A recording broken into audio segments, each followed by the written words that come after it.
Do you ever tell your kids 15 times a day not to run in the house or get on their eye level and explain to them why what they did was wrong? We're going to talk about why that in itself causes parents and kids a massive amount of unnecessary stress. Mm-hmm.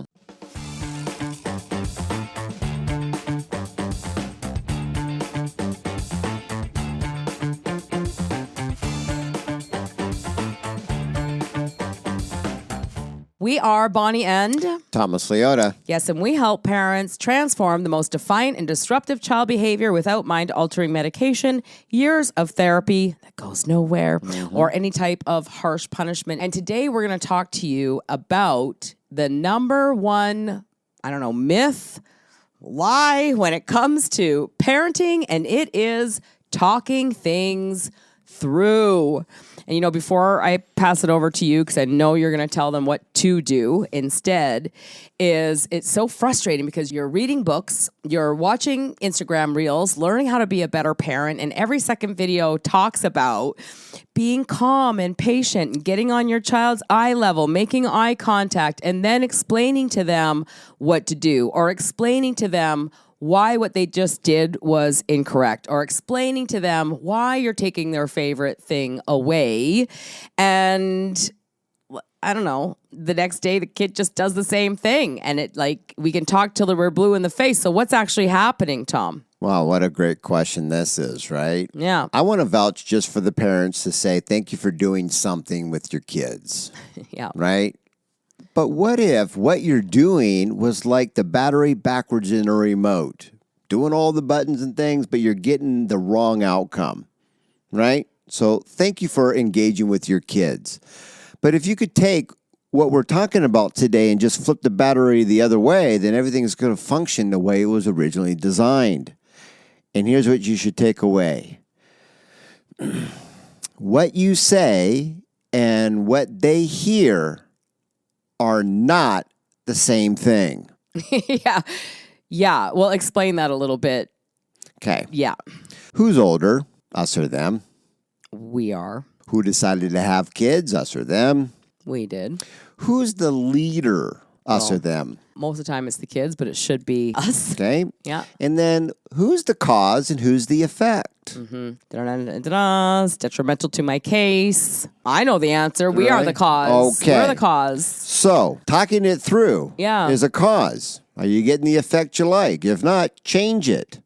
And so what we say and what they hear are not the same thing. So Principle 2 in the Learn to Speak Kid book or program will clearly guide you to go, well, wait a minute.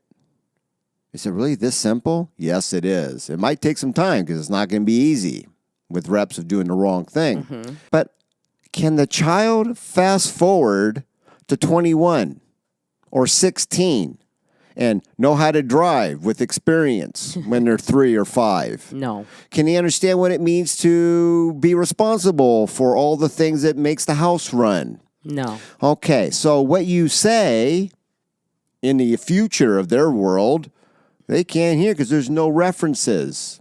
Right. So the dad's, I told my 13-year-old how important it is to go to school and get good grades because they're going to need that for later on so they can support their family. And I'll tell you what, if anybody loves Charlie Brown, that dad sounded like the teacher. For the younger generation, go to YouTube and search Charlie Brown's teacher, and you'll know exactly what Tom's talking about. Yeah. Womp, womp, womp, womp, womp, womp. So if the child cannot advance in their age or experience, however, who can actually go back and remember being 5? This brings whole new meaning to get on their level. Because getting on a child's eye contact level, it's not physical. It's not. No, it's not physical. You look it's retarded. Stop doing it. If it worked, great. If it worked, we'd all have easy lives. But if it's working, you wouldn't be here. That's okay, right. so that's right. Stop that and understand to go back and go, what do I remember the first time learning something I knew nothing? And put yourself in their shoes. Yeah. There wouldn't be any talking. Because nobody was talked into walking, riding a bike, or driving a car. We start to show them what it meant to go, I have no idea what that is, but I can see what you did. Oh, so speak the kids' language. Right. Stop asking them to go into this world of where adults have done things backwards. Yeah, no, exactly right. And I just got to say, like, we're seeing this with our granddaughter, because this is the first time I've ever had a toddler actually knowing how to speak their language, which is so different than when I had my own toddlers, Tom. I remember dragging Jacob over to a timeout and explaining to him at the age of 3 years old what lying was and how he should be honest. And I didn't even know I was the cause of the lying, which we're going to have to talk about on another episode. But now we have a 2.5-year-old granddaughter, and we realize, like, what one language are human beings actually born with? What language are they actually born with? Now, that's a great question. Does anybody know what a cry is? Yeah, we all know. We all know what crying is. That's the universal thing going, guess what? I want to do something, but have no clue what to do. Right. Missing life skill. So babies are born with absolutely zero neural pathways, no idea how the world works. And they have one communication, which is to cry. I'm hungry, I'm cold, pick me up, put me down. Everything is the same language. It might sound like a little different cry. You know, you can tell that's the hungry cry. That's the put me down cry. However, they cry. And so at 2.5, she can use some words. She can communicate. She can point. She can ask. She knows.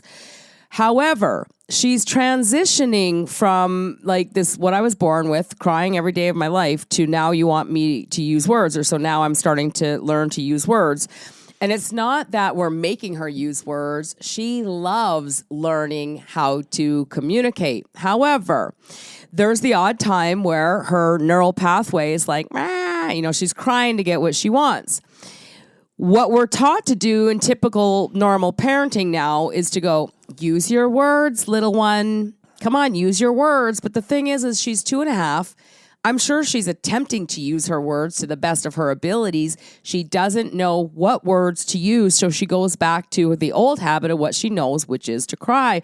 So this is so powerful, Tom, to have this, because I feel like I have like the most awesome relationship with my little granddaughter, because when she does go to cry, I show her exactly what to say. And so do you. So it's grandma, and she'll be like wanting her chair pulled closer or, something. And she'll start to whine, and I'll be like, grandma, and she'll go, grandma. And I'll say, you help me, please. And she'll go, you help me, please. And then it's all good. But in the same sense, if I thought talking things through actually worked, I may look at her and go, honey, use your words. You know better than that. Use your words. And then what would inevitably happen? Right. Now, just a side note here. You did talk. However, listening is showing them what to say. Correct. That's what's so powerful. So they don't know what to say. You do. So you got to go back, and that's just that mimicking. A little bit of monkey see, monkey do. Yes. If they're trying to do the seatbelt and they're like crying, and we can get very frustrated as the adults going, oh my God, they're crying. But they're not really crying. No. That was a form of communication they were born with. And now we have 6-year-olds, we have 8-year-olds, we have 10-year-olds, we have 13-year-olds who still use cry to get what they want, because we never knew this, what we're talking about here today, until just right now. So parents, if you have a 13-year-old who melts down and cries and hits and kicks, that's a form of communication. And what they need from you is not a lecture on why they need to be more responsible or why they need to not do that. What they need are the actual life skills on how to get what's important to them, because here's the truth. And we've worked with hundreds of families and watched these kids go from the most outrageous, out of control behavior to stepping into their power with this one idea and concept, which is, instead of looking at them through the lenses of, I need to correct your behavior, or you need some sort of another discipline, or I need to take away your electronics, we're now looking through the lenses of, he or she needs to learn how to communicate, and they need the life skills on how to get what's important to them in a more positive way. And this brings us all the way back to this principle. That's right. Monkey see, monkey do. So you see the two kids doing WWE wrestling, right? This is Jack and Jacoby, right? Yes. The older one's 6, the other one's like 2.5, right? Correct. He's just suplexing him, like he's not going to have a chance. And you're like, knock it off. But when you sit right there and you're like, okay, they're roughhousing. Yeah, this can get really a little bit bad. But when it sounds like this and you go, you get right into there where little Jax is going and you coach him, say, no, thank you. Yep. And then all of a sudden I can't see you, but I can hear you. And he goes, no, thank you. And what did Jacoby do within 1, 2, 3 seconds? Well, exactly. Like almost immediately, he got up and walked away. Well, he stopped. He took off the bear hug. Yep. Released them. Yep.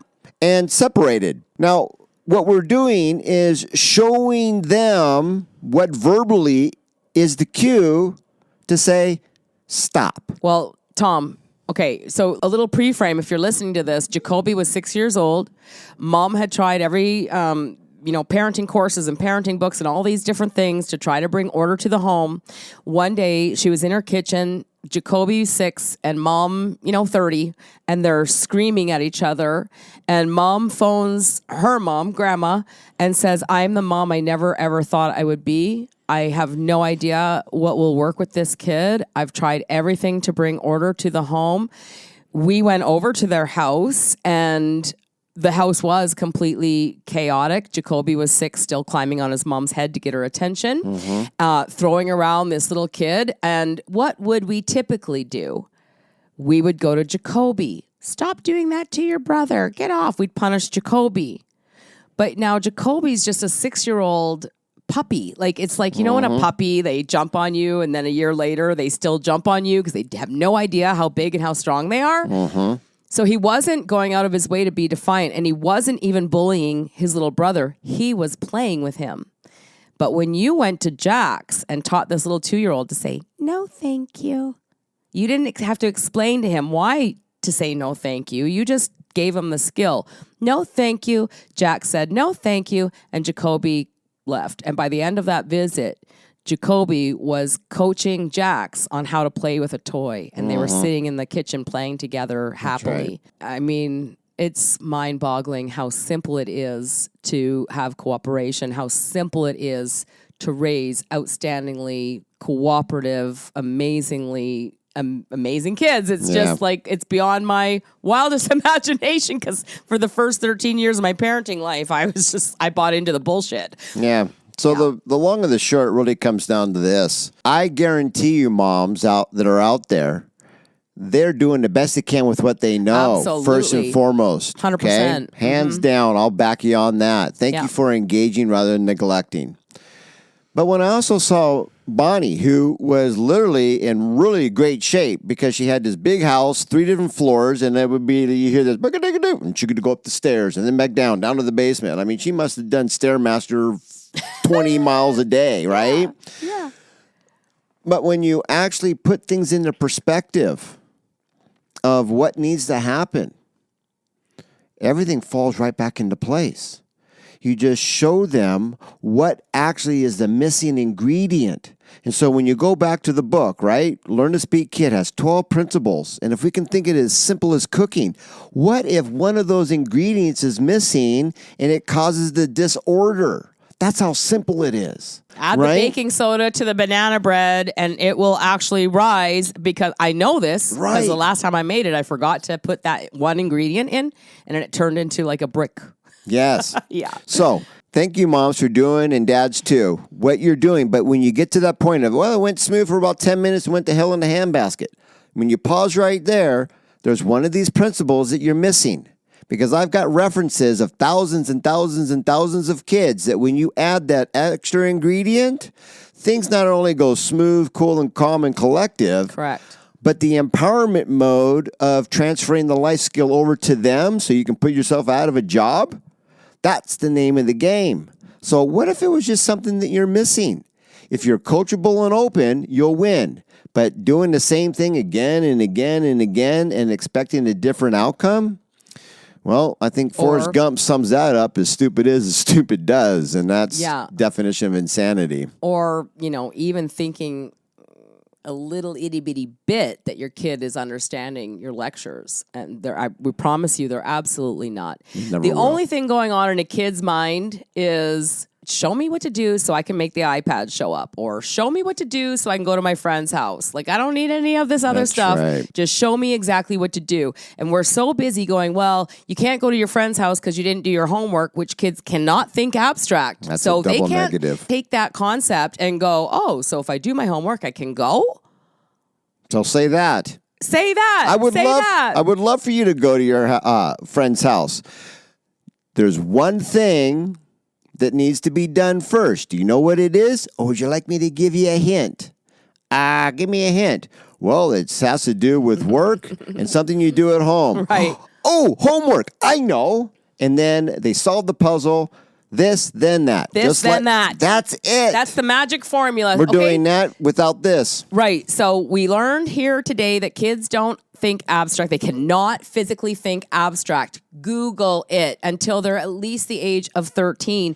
And unless we've been actually parenting in such a way where our number one priority has been to teach life skills through that first 13 years, they may be a little bit even older before they can put 2 and 2 together. So let's drop the lectures, moms and dads, and let's give our children 1, 2, or 3 very crystal clear steps so they can make what's important to them show up. I challenge you to engage in that this week. Think 1, 2, 3 steps. Do this, get that. Do this, then that shows up, and this in itself will be life-changing for you.